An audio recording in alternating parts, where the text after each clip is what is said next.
is Mrs. Sheffield, and I have been an elementary school teacher for 15 years.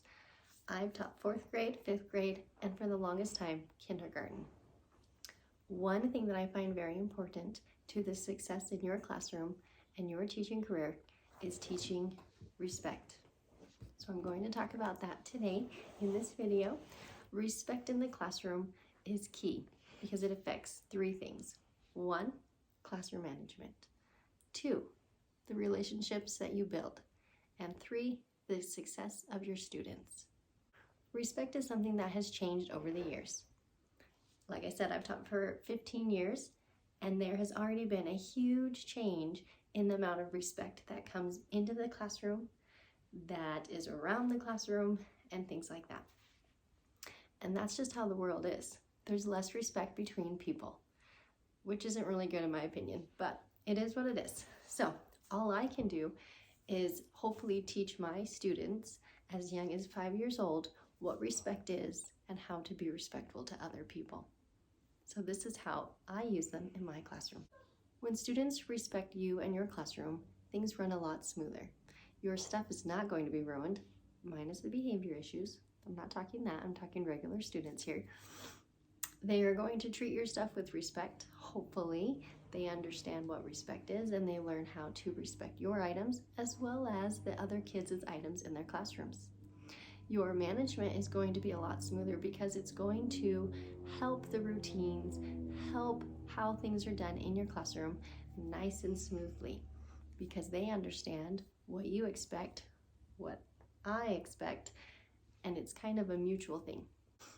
Respect affects their relationship with their teacher because a lot of times kids like to test the waters. They like to see what they can get away with.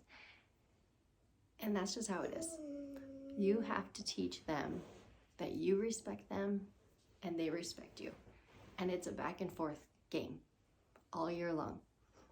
We both have to respect each other's boundaries, rules, expectations, and feelings. And so building the relationship is very important in the classroom. And part of that is the respect that goes back and forth. And I will use that with my students. And I will simply say, even to 5-year-olds, I'm going to respect you. You respect me, please. What that means is blah, blah, blah, blah. And then help them in that situation so they understand that what they're doing right now is not respecting me and my property. And I need them to respect me and my property. And in return, I will also respect them. Mine isn't always a return though. Obviously, they need to understand that it goes back and forth. But as a teacher, I'm not going to disrespect them just because they're disrespecting me. Of course not. But I do want them to understand that it goes back and forth. And I will let them know that I respect them by the way I act to them and I respond to them and things like that. I play a major role in that relationship and that respect between my students. The last way that respect in the classroom helps the students succeed. And that is because they have more of a desire to do better, to participate in their actions. And that helps themselves be successful, but it also helps other students be successful. And that is key in the success of your classroom, is not having interruptions and things like that, because the kids are respecting other people's right to learn. What does success look like in the classroom? I absolutely love this poster because of what it teaches and shows the kids has to do with respect. The first one on the list is recognize that everyone is unique. This is so important in the classroom because a lot of times kids don't understand the differences that other kids have, either behavior or in their physical. And so when they see a kid that is different, it could be hard for them to understand and not make fun of them, or just be confused and make things feel awkward because they don't understand how that child is different. So we help the students recognize that everyone is different. And you can do that through books and mini lessons and just simple talking and having an open discussion, either with the student gone or using a similar situation. Everyone is an equal. That is key as respect, because what I say and do is just as important as what you say and do. And I feel that way as a teacher. Students are not any less of a person just because they're younger than me, just because I'm the teacher. Same with teacher's aide. They have just as an important role as me, even if they're not a teacher. Okay? Everyone deserves to have the equal opportunity and the equal rights to respect. Students can also be respectful by self-monitoring. They can pay attention to themselves. Am I keeping track of myself? Am I paying attention? Am I making sure my body is safe in the classroom? All those things affect other people, which is respectful towards other people. I love that the poster says to pay attention and participate. To me, that is so important in a classroom, and it is respectful. It shows me, the teacher, that you're respecting the time that I've put in to my lessons. And I do tell that to my kindergartners. You're 5 years old, but you can learn to be respectful. I'm teaching right now. You're listening and trying to learn. Not in La La Land, but here and now. You're participating, using your mouth, speaking, answering, thinking. Those are all participation things, and those have to do with lessons, success, participation. All of it goes together. When a child pays attention, they're showing respect to the teacher. And sometimes they don't realize that when they're fiddling with their shoes, it's not very respectful, but it's also hurting them. Kids just don't know these things. No one's taught them these things. It's our job as teachers to help them understand what respect is in the classroom. When I'm teaching a lesson, you are going to be respectful by listening, by paying attention. First step, right? Paying attention. Eyes, ears, those are paying attention. My brain is thinking because of what the teacher is saying. That's paying attention. Then I try to participate if I feel comfortable, obviously. But I can still participate in my mind and think about the questions that the teacher is asking. Or I can raise my hand and participate in that aspect as well.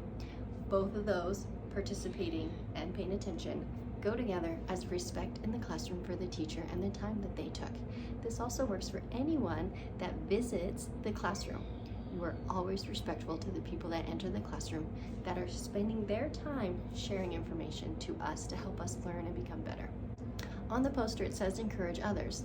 That is a respectful tool in the classroom, because when you are encouraging other people, you're respecting the fact that they have the right to learn, and that you believe that they can learn, and that you think they can be successful, and you are encouraging them to be their very best. I think that was a great little addition to respect on the poster. Come prepared. Holy smokes, that's so important. If you don't come to class prepared, you are not being respectful to the teacher. If you don't show up with what you need, you're not being respectful, right? Because you don't care that they did their part and you're not going to do your part. That is going to be a hard thing for some students and some families. So not meaning always supplies, but meaning being prepared physically and mentally. Try to eat breakfast. Get plenty of rest. Come into class with a good attitude, trying, ready to learn. That's not always easy. And sometimes as teachers, we have to figure out how to help each child in their own specific way come prepared in the classroom, because they might not have the support at home to be ready for the classroom. And so this one has a hard thing, and it's different for each grade. What I expect my kindergartners to come to school with and being prepared is different than what I expect my fifth graders. My fifth graders, I totally expect, hey, do you have your supplies? Do you have this, this, and this? My kindergartners, did you eat breakfast? Did you get a hug before you left? Like, those things affect a child, and it seems so small, but it can really change a child's day. And so, and they can't always be prepared. They can't always do what needs to be done to be prepared. And parents have to step in and help with that. I, as a teacher, can try to help my very best to help a child come in prepared to my classroom, ready to learn, by providing them a safe environment and things like that. But coming prepared to the lesson is respect. The last one on the list was take responsibility for your own actions. That is super important. A lot of times, kids and adults will simply say, well, I didn't do that. It wasn't me. it was so-and-so's fault. It's so easy to blame other people and to push the fault on someone else, when instead we can say, well, this is what I did, okay? It wasn't the whole thing, it was one little part. That's still taking responsibility for your own actions, okay? The way I interact with other people, the way I do things, what I say has to do with me.